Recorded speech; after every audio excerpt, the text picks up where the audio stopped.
Now I've taken away the models that we had. So let's see if we can just do it without the models of 45, 45, and 30, 60 triangles. So we've got same directions here, number 8, solve for the missing sides.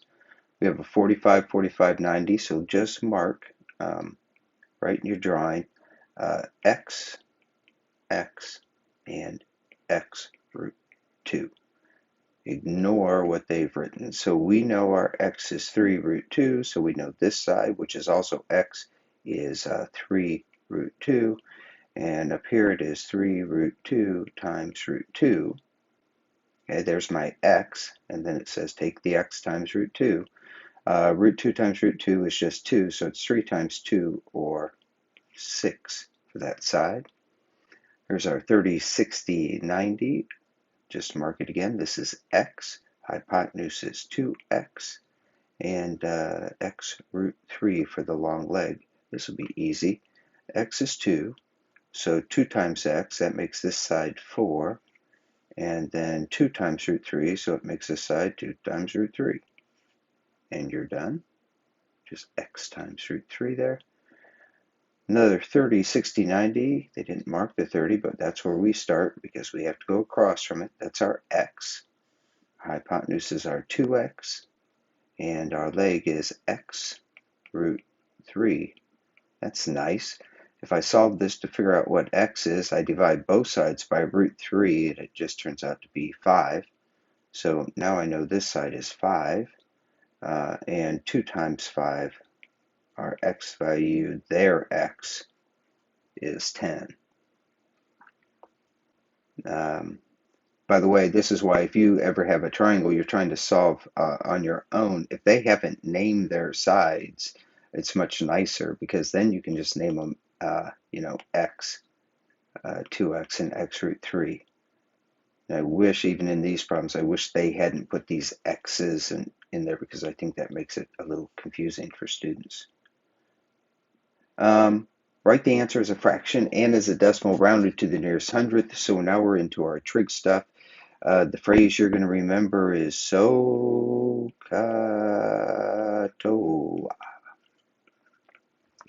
Just like so. When it says give me the sine of angle K, that means you go to sine and you want opposite over hypotenuse. So here's K. Let's label our sides. Here's opposite. Hypotenuse is the long side, and here's the adjacent.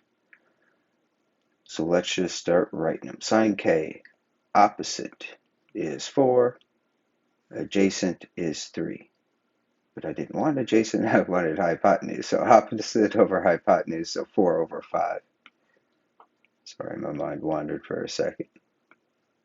Next one, cosine, adjacent over hypotenuse, so 3 over 5. And then lastly, we've got to do tangent of K. Tangent is opposite over adjacent, so 4 over 3. Then they want it to the nearest hundredth. So you get out your calculator. This comes out to 0.8.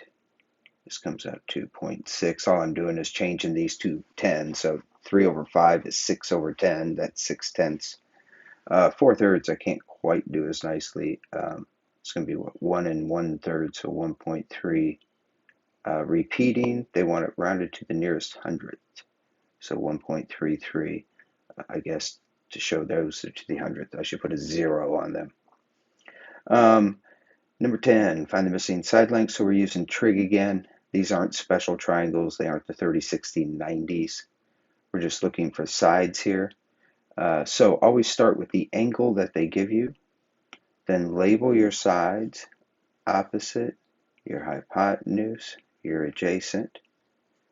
When you're solving for sides and you're given an angle, what you want to do is make sure you know one side that you use, and the other side is what you're trying to find.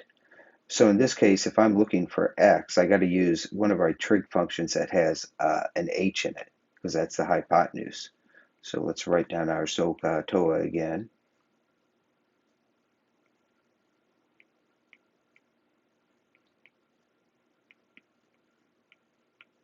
And let's see, we're looking for the hypotenuse and we know the adjacent. So adjacent and hypotenuse, that's our cosine function. So we're going to write cosine of our 37 is adjacent over hypotenuse. So cos 37 for us is 11 over x. And we cross multiply. Again, always do that x one first and put the x in front of the cosine. And then do 1 times 11. This just gets your problem arranged nicely so that the x is on the left when you get done. And so dividing by cos 37 on the left, that's just a 1. And on the right, we have 11 divided by cos, or the cosine of 37. Let's go ahead and get this to the nearest tenth. They asked for that. So we'll do 11 divided by 37 cosine equals, we get about 13.8. So x is 13.8. Let's see. They give us 32. So let's label the opposite side of that right away. There's our O. Hypotenuse, always the side across from the right angle. And that forces this to be the other leg relative to 32. I'm looking for the opposite, and I have the adjacent. Opposite, adjacent, that's tangent. So I'm going to go tangent of my angle 32 is the opposite over adjacent, or tangent 32 is, my opposite side is x. What I'm looking for, my adjacent side is 13.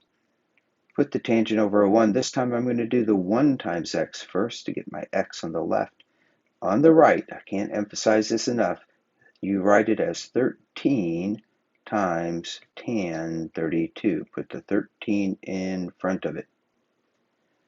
Then we get our calculator. All right, 32 tangent.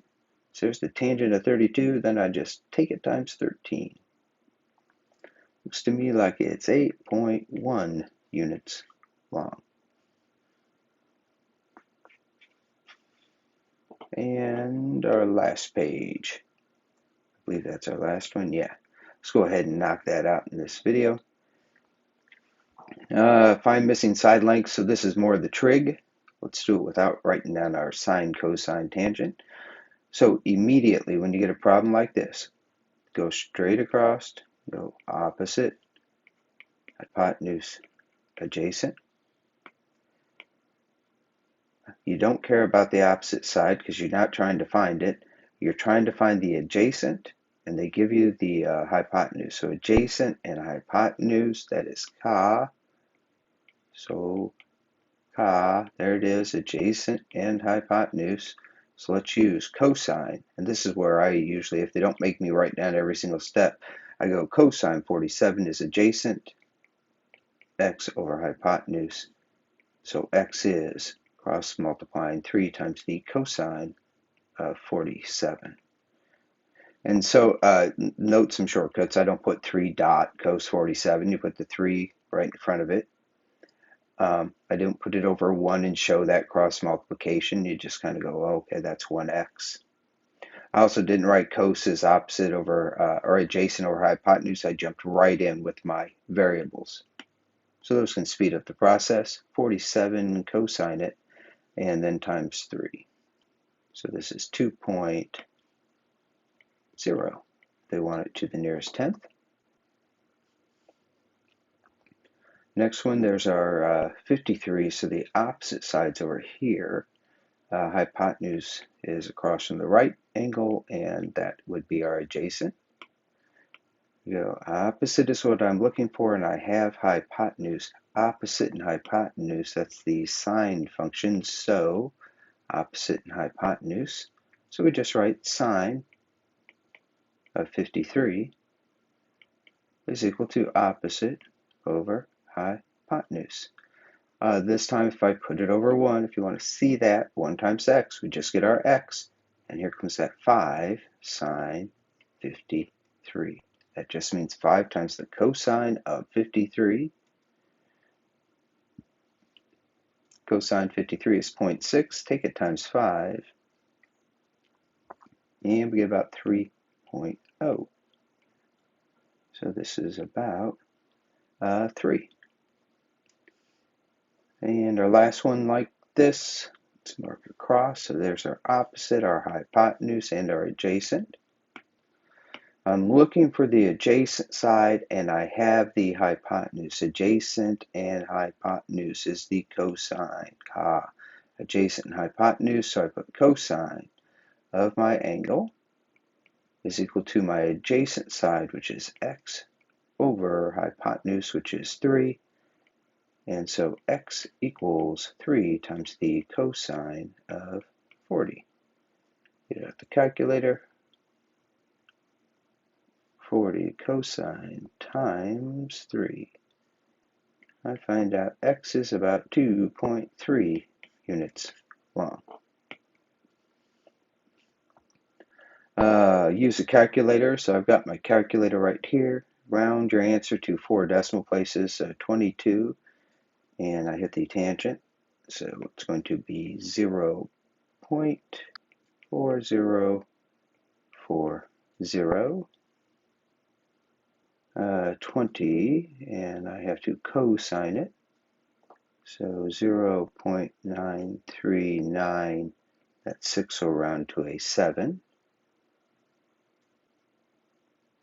And we'll clear our stuff here. Tangent of 17, I type in 17 and I hit tangent, and I get 0.3057.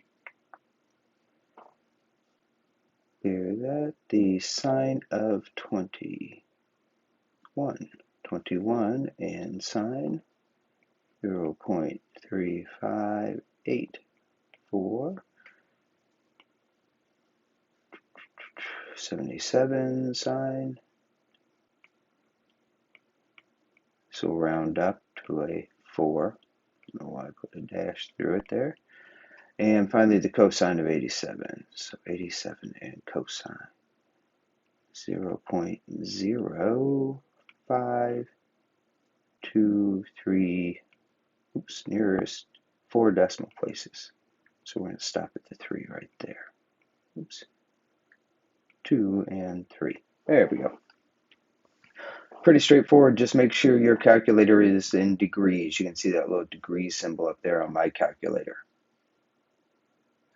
If you ever want to check, you do cosine or sine 30 degrees. Yeah, sine 30 degrees.